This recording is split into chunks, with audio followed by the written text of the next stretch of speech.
How to fix Call of Duty MW3 packet burst? For this first step, lower VRAM target. Open up Call of Duty MW3, go to settings. In settings, you need to click the graphic settings. Click it.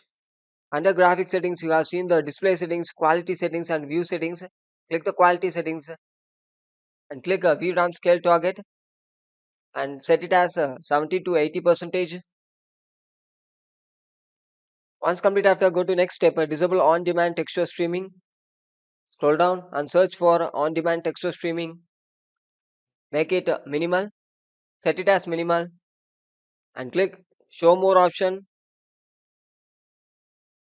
and make sure the allocated texture cache size and download limits. After come to next step, install on SSD.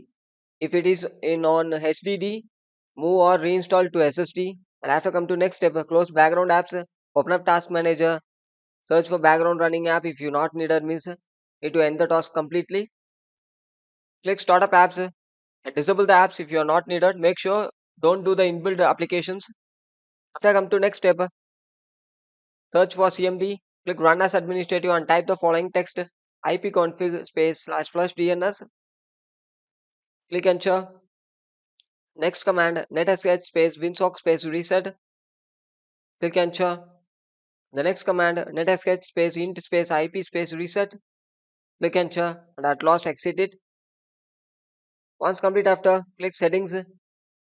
Click app settings. Click install app. Scroll down and search for Call of Duty MW3.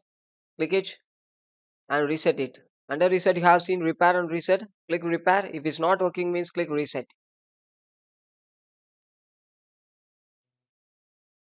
Wait for some times to completely reset. Once complete after, close it and come to next step. Click settings. Click system settings. Click display settings. Scroll down, click graphic settings. Make sure the advanced graphic settings, the hardware acceleration GPU schedule, it should be in turn off mode. If it's on means you need to turn off it. Turn off completely and restart your device. Thank you.